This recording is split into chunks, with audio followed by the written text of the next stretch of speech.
Mangwanani Malelepo Vukenjani Class. Good morning, Africa. It is time to wake up to the stories that shape our continent with your trusted news companion, Africa. Good morning. Today, we unpack Senegalese President Bassirou Diomaye Faye's first year in office, the dramatic return of South African diplomat Ebrahim Rasool after his expulsion from the US, and the fragile ceasefire in eastern Congo as M23 rebels refuse to withdraw. And Namibia's Speaker of Parliament urging MPs to put national duty first, whilst talent Gore brings us the Zimbabwe Report. DSTV 285, GOTV 25, oneup2.com and Network Media Hub on YouTube is precisely where you can find us. My name is Ashwin Berry. Top story shortly.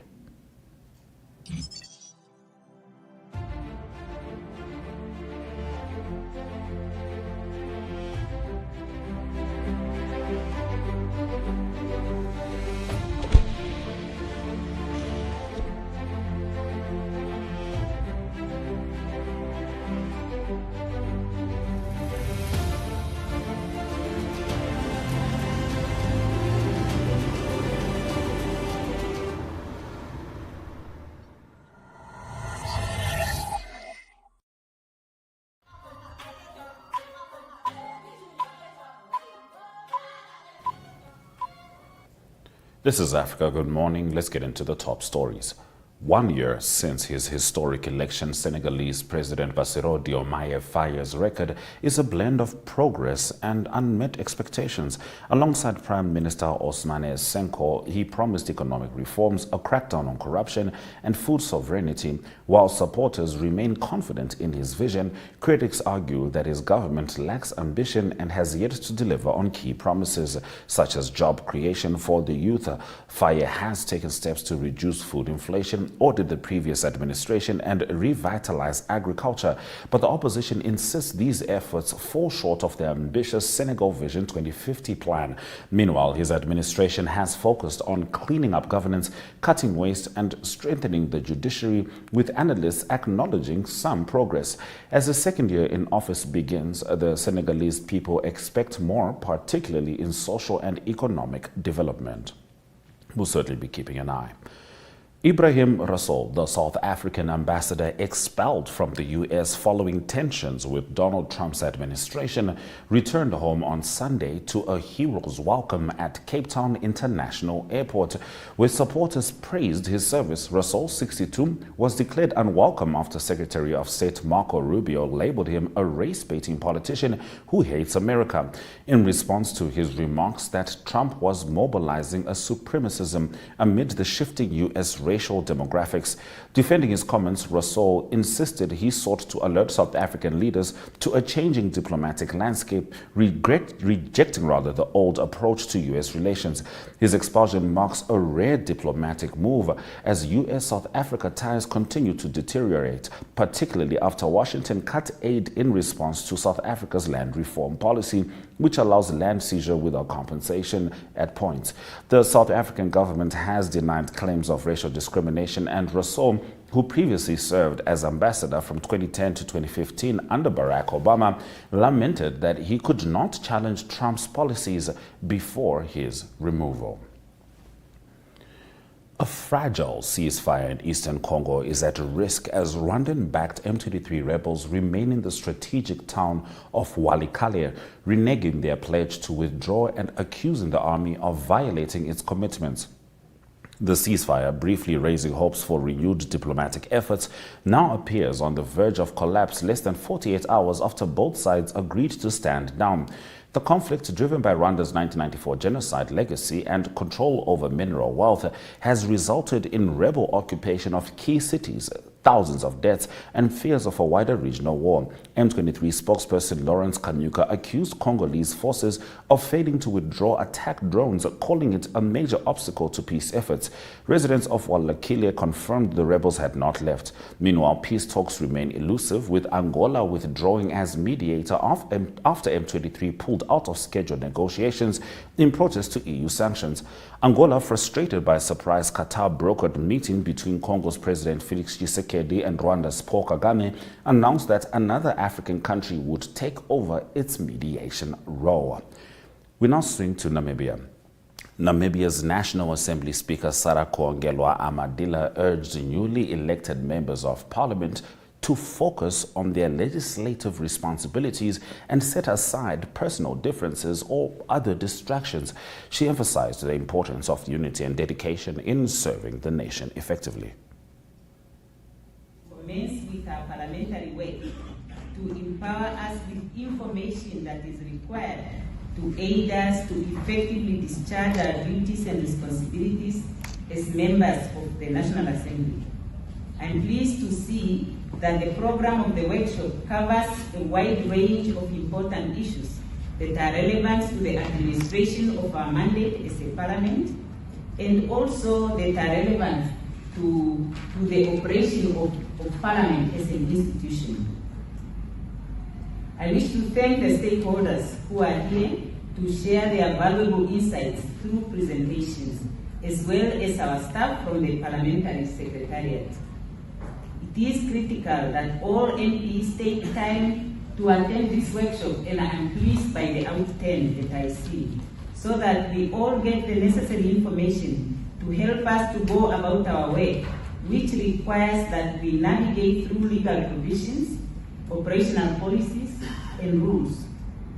The induction creates a platform for sharing information and developing a common understanding of the laws, policies, and procedures that govern Parliament in order to facilitate the conduct of parliamentary affairs and thus ensure effective implementation of our mandate. As different political parties or representatives of different political parties, we will of course differ. And as competitors, that competition will play out on the floor sometimes. But that should not become the order of the day. At the end of the day, we are collectively representatives of all Namibians, and their interests must take precedence over our political party's interests and whatever personal differences we may have as individuals. So FastJet is introducing flight service linking Harare and Lusaka, and war veteran Blessed Geza calls for nationwide protests. These stories and more after the break as talent Gore brings us the comprehensive Zimbabwe report.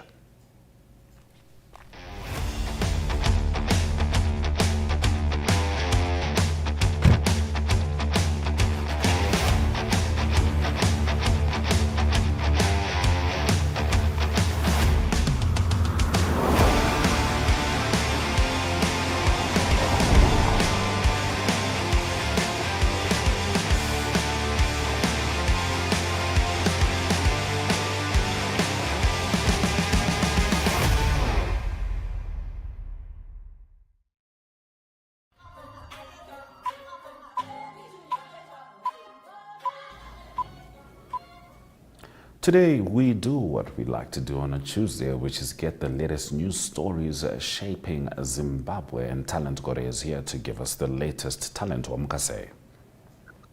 Mamkase Africa. Africa, good morning indeed.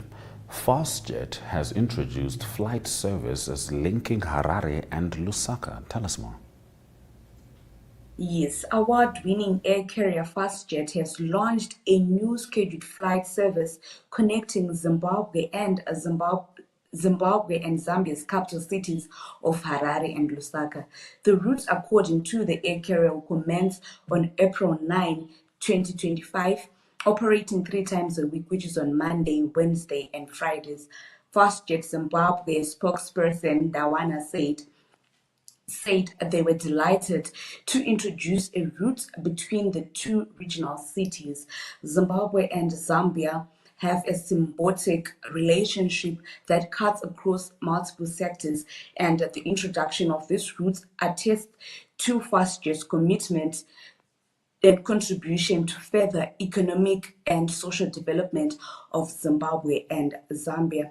For 10 years now, FastJet Zimbabwe has been a proud part of the Zimbabwean community, and the FastJet community in Zimbabwe are delighted to expand their commitment to Lusaka. So starting on April 9, FastJet will be introducing new flights from Harare to Lusaka and Lusaka to Harare, and these flights will be happening on Monday, Wednesday, and Fridays.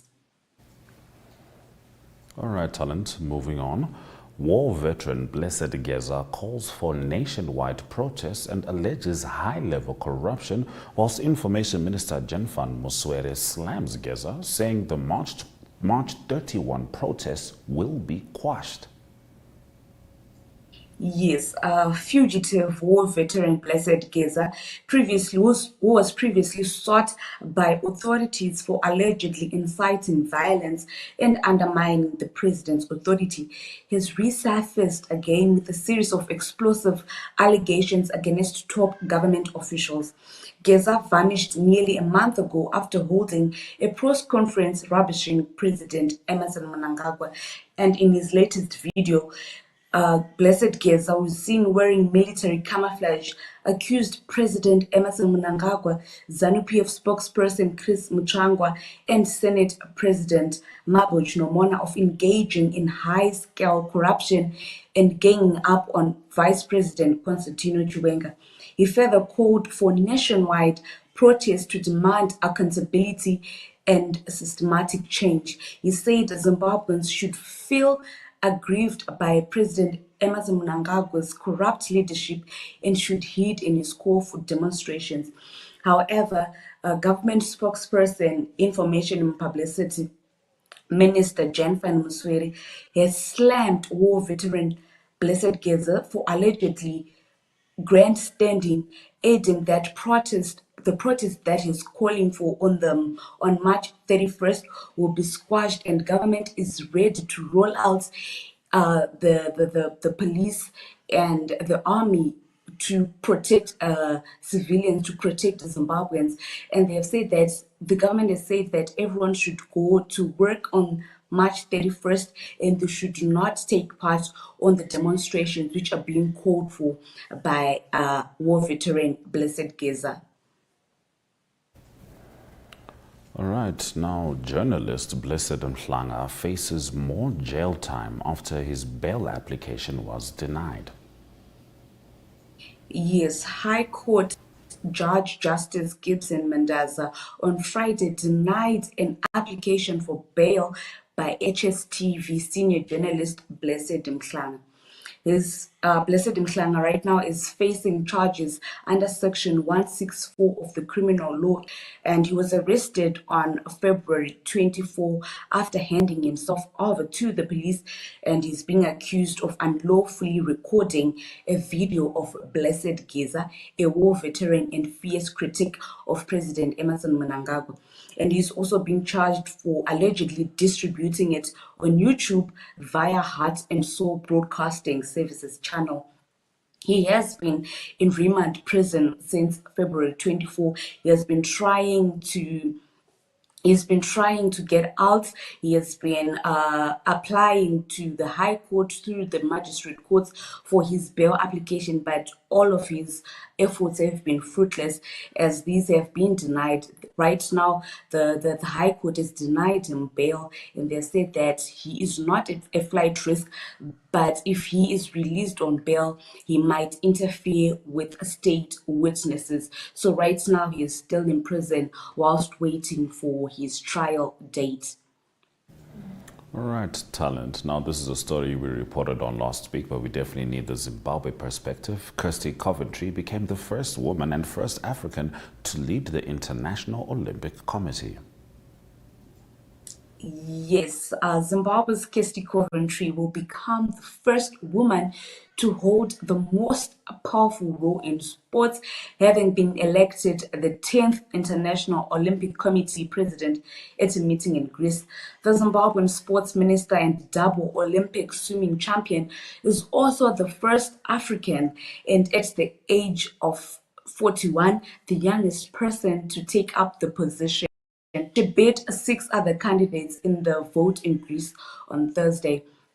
And she said on her arrival in Zimbabwe on Sunday that she will resign from her role as the Minister of Sports here in Zimbabwe, and she will go to Greece where she will head the IOC. Kirsty Coventry is a two-time Olympic gold medalist, and former President Mugabe used to call her our golden girl. So as Zimbabweans, we are quite proud of her as she takes up this new role. I mean, we certainly wish her all the best, Talent. Now we move over to some sport. Home away from home, Zimbabwe's diaspora turned up for the Warriors in Durban. Yes, as you know, right now Zimbabwe's stadiums, they are deemed not fit to host international games. So the Zimbabwean Warriors are traveling. Right now, they were in Durban where they played with Benin, and right now they are in Nigeria for their game against Nigeria, which is coming up. And Zimbabweans in South Africa definitely showed out and showed up for the Zimbabwean Warriors. They celebrated the Warriors, and there was quite a number of Zimbabweans who were cheering on them. This made the Warriors feel like they were playing at home. The Warriors drew with Benin 2-2, and they both had to share points despite them wanting a win. But we are still quite proud of that draw. So right now they have a match against Nigeria, the Super Eagles, and they are in Nigeria. We are hoping that Zimbabweans in Nigeria will also go and support the Zimbabwe Warriors as they take on Nigeria. All right, we love to see it. Now, Talent, I don't know if you know this, but the genre of Sungura music is very popular in northern Namibia, and it's because it is far-reaching, which is why it's fitting that we're talking about Romeo Gasa, who's championing Sungura in the UK. Yes, a Sungura musician, Romeo Gasa, is on a mission to elevate the genre to new heights and ensure its presence is felt beyond Zimbabwe's borders. Currently residing in the United Kingdom, Gasa is determined to promote and develop Sungura culture internationally, believing that exposure is essential for the genre's growth. In an interview, Gasa shared insights into his journey and aspirations. He said that he wanted to have more shows in the UK and across other countries, and he wants to take the Sungura genre international. So he's working towards ensuring that the Sungura genre, which is quite popular in Zimbabwe, will be recognized internationally. So we're hoping that his dream will actually come true, and he will introduce the Sungura genre in other parts of the world. All right, I love to see it. Thank you very much, Talent, for bringing us the comprehensive Zimbabwe report. You're welcome, and thank you very much for having me. It's always good having you on Africa. Good morning. Before we talk about the $500 million investment by Zambia's Copperbelt Energy Corp, let's have a look at the weather.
Zambia's Copperbelt Energy Corporation, CEC, plans to invest $500 million over the next 2 years to increase its solar power generation capacity and double the transmission capacity of its power line to the Democratic Republic of Congo, a senior company official announced.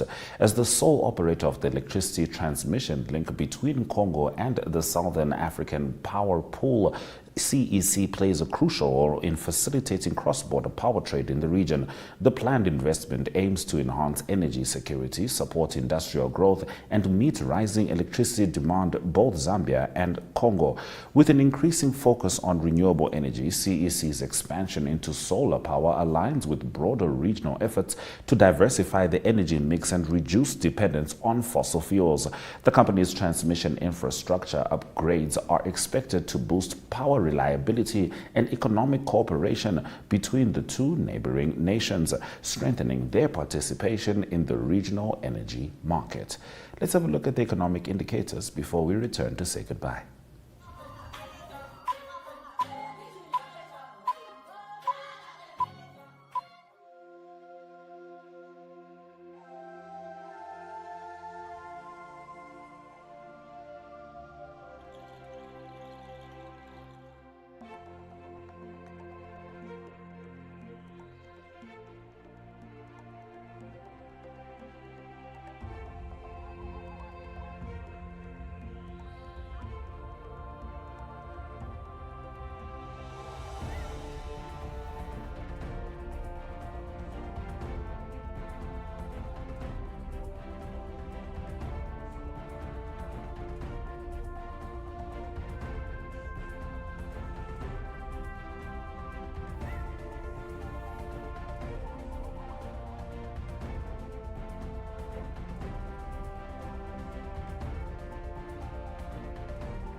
Thank you for staying with Africa Good Morning throughout the broadcast. Please keep in mind that the NTV Awards will be live on DSTV 25, GOTV 25, 1up2.com and Network Media Hub on Thursday, the 27th of March. That's 2 days from now at 7 p.m. And you'll be able to see all your favorite folks from NTV and their shows be appreciated for their impactful work. But from me, Ashwin Bedi, and the Africa Good Morning team, thank you very much for joining us. Sweda Jakaraka.